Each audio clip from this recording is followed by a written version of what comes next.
Videos like this one showing Nepali citizens joining the Russian army started popping up on social media last year. They contain mostly excited young men answering the call, carrying out training exercises, showing off weaponry, and, because it's TikTok, sometimes even dancing. It's estimated thousands of Nepali men have now taken up arms to fight on behalf of Russia in the Ukraine war, leading the Nepali government to ban its citizens from enlisting. But that hasn't stopped the videos or the recruits. And it got me thinking, why would these men leave their homes and risk their lives for a country they have no allegiance to? What were they promised? Since I'm based out of the ABC's bureau in India, I decided to head to Nepal with Saum, our producer, to find out what is going on.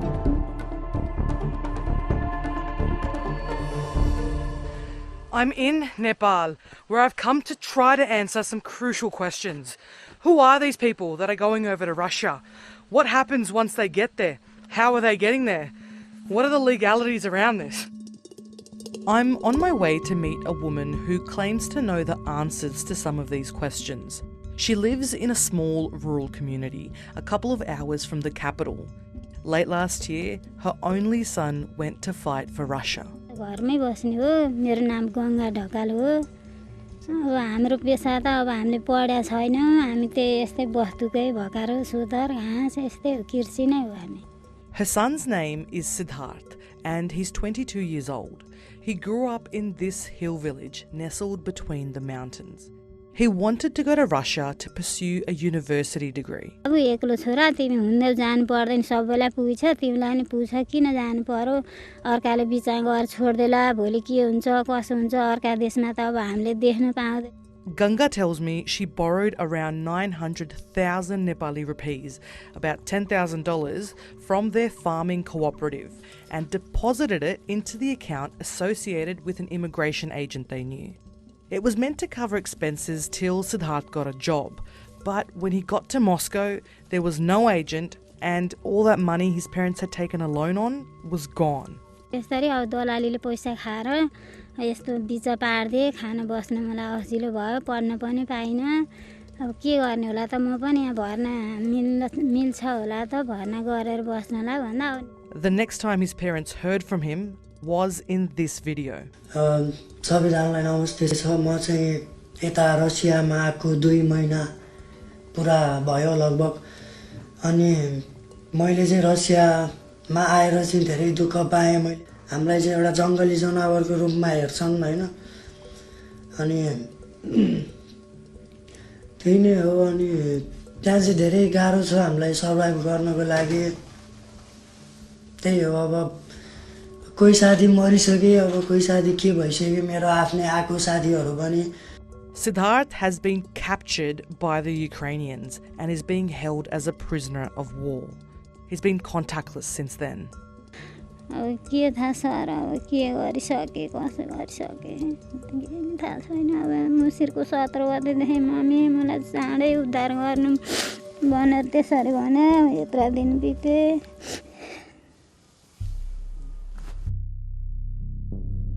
Hundreds of men from remote villages like this one, 4 hours west of Kathmandu, to the country's big cities, are joining the Russian army, many attracted by the promise of higher pay and better opportunities for their families.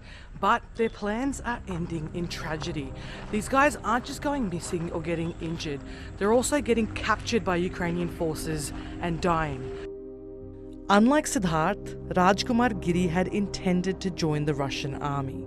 He'd been a police officer in Dubai for more than 8 years before signing up with the Russians last September. He was killed in late December. We're headed to Chitwan, a sleepy town in Nepal's lowlands, to meet his family.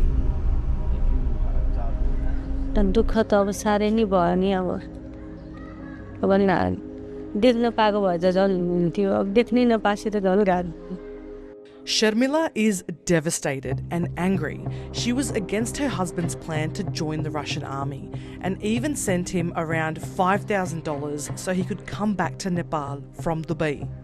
But he bought a ticket to Russia instead. पढाउनु पर्यो खानु फेरि मैले त वहाँ पुगेपछि फर्किनु भनेको फर्किनै नदिए फर्किनै पाउनु भन् Sharmila tells me her husband took the risk because he was promised around $2,000 a month. That's more than double what some of these guys make in a year. But in the 3 months since his death, the family hasn't seen a cent. She's also desperate for the Russian government to return her husband's remains to her. लासको पुस बनाएँ उहाँको photo राख्यौँ त्यसैको प्रकृति गरेर खिचेर Nepal is known for its high peaks, sacred temples and charming hill villages, but it's also a country that is struggling to create opportunities for its youth. After a devastating earthquake and COVID, its developing economy has taken major hits. 1 in 5 Nepalese live below the poverty line. Youth unemployment is almost at 20%. And on average, every day, 1,500 young people leave Nepal to find jobs overseas. It's unclear exactly how many Nepali men have gone over to fight for Russia. Fighters and activists I've spoken to say the figure could be higher than 3,000.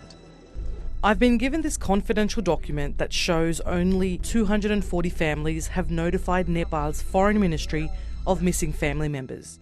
Most of the people are contactless. At the time I received it, the list showed that 12 men had died in combat. 9 more have died since.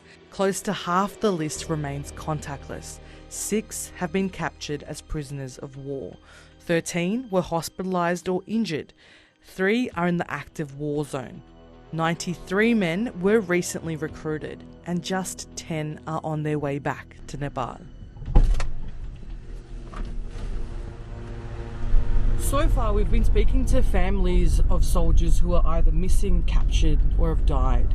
But I want to try and talk to someone who can tell me what life is actually like in the Russian training camps and out on the front lines in Ukraine. And I think we've found someone, and we're going to try and see if he'll talk to us.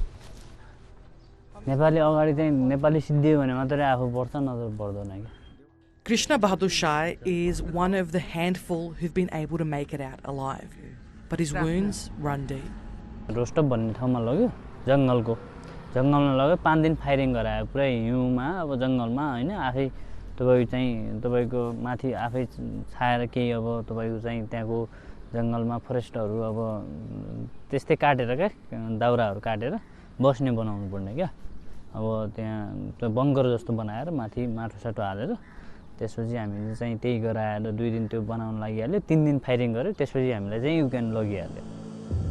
Krishna says a few days later, he turned up to what he thought was another day of shooting practice, when suddenly, Ukrainian drones began attacking from above. He says they hadn't been told when they reached the conflict zone. मलाई चाहिँ अब अगाडि चाहिँ आ भने अर्को साथीलाई हैन 5 मिनेटको distance हुन्छ के त्यसपछि भइसकेपछि अनि म आउँदाखेरि ठ्याक्कै चाहिँ म फर्किँदाखेरि उताबाट चाहिँ असुर ग्यास हान्दियो के असुर ग्यास हानिसकेपछि अब मेरो मुख र आँखा चाहिँ अब आँखा बन्द हुने भयो अनि आँखा खोक्ने भयो अब म त्यसमा बिजी हुने भयो नि त दिमाग जति त्यहाँ जाने भयो हैन मेरो लगभग म्याग्नीहरु पनि सबै भइसकेको थियो अनि मलाई चाहिँ कताबाट आयो भन्ने पनि थाहा भएन के यताको यतिबाट हाने आउ कि भन्ने पनि थाहा भएन हैन त्यसपछि म चाहिँ अब त्यहाँ घाइते भएँ मलाई चाहिँ 4 वटा राउन्ड हान्यो त्यसपछि फेरि म त्यसैमा अब लड्दै पड्दै भनौं न बिल्डिङ त्यस्तै भादियो त्यसै लड्दै पड्दै गएर म चाहिँ त्यही उसमा गएँ पहिला जुन बसेको बंकर थियो नि त अलिअलि त्यहीमा गइसकेपछि त्यहाँ कमान्डर थियो कमान्डर भइसकेपछि मलाई म बाच्छु होला मेरो हातमा र खुट्टामा छ बिल्डिङ आएर त म खाइरहेको छु यो बिल्डिङ थाहा नै छैन नि त पानी नै पाएको छैन हैन हरेक कुराहरु त्यसपछि म त्यो बंकरमा आएर मलाई उद्धार गर भनेर गरेन क्या गरेन म बिहान. Krishna says he limped 4 kilometres to the nearest hospital in Russian-held territory, where he was given basic treatment.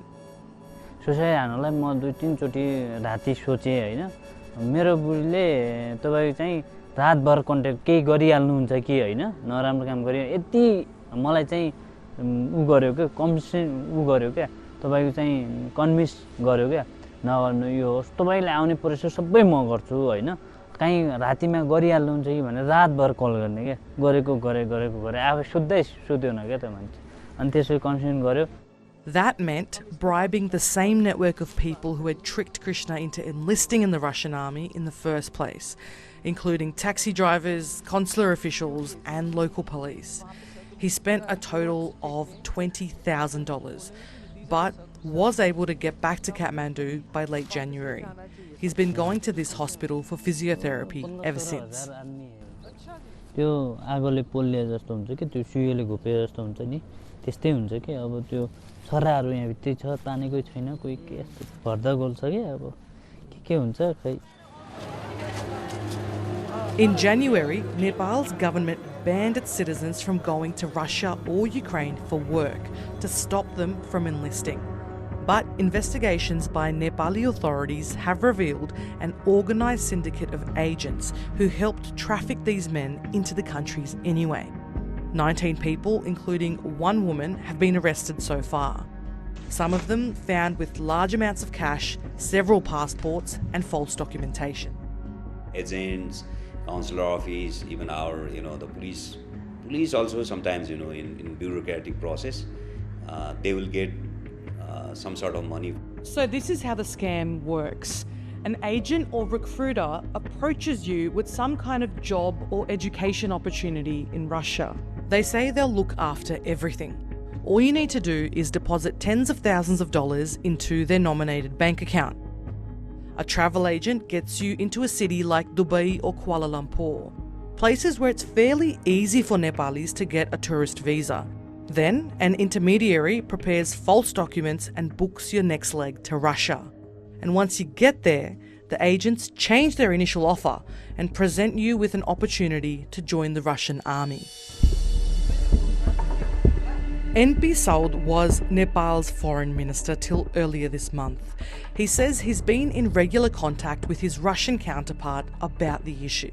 हामीले चाहिँ उनीहरुसँग छलफल गर्दाखेरि हामीले भनेका छौं कि नेपाल सरकारको नीति रुसी सेनामा नेपालीहरुको भर्ना हुने किसिमले हाम्रो स्वीकृति छैन. So do you think on some level it is a failure of your government or previous governments that so many young people of this country are going and fighting and dying for another country? I'm telling you that the unemployment, poverty, being a developing country, there might be some challenges to us, but going in the war, recruiting or just taking part in war is not a solution. So it's not our policy. We are stopping our citizens for going there. Despite the minister's assurances, fighters trapped in Russia have lost faith in their own government and are now appealing to India for help. हमारा Nepal embassy हमारे कुछ भी help नहीं कर रहा है, कुछ भी नहीं हो रहा है नेपाल से, इसलिए हम अपना वो पड़ोसी देश इंडिया से मदद मांगना चाहते हैं. हमें बहुत बड़ा आस है कि इंडिया भी हमारा मदद करेगा, हमें निराश नहीं करेगा. Nepal is a beautiful country of striking landscapes and kind, devout people. But what struck me was just how much it seems to be struggling, from its lack of infrastructure to scarce job opportunities. It's understandable why so many young Nepalis want to leave to achieve the life they want. Nepal has this celebrated history of sending their ferocious Gorkha warriors to fight in foreign wars. They've been fighting with the British and Indian armies since the 1800s. But what's happening now isn't the same. After speaking with some of these men and hearing about the horrific conditions they were forced to fight in, and when the worst does happen, there's no communication, no body, and no compensation.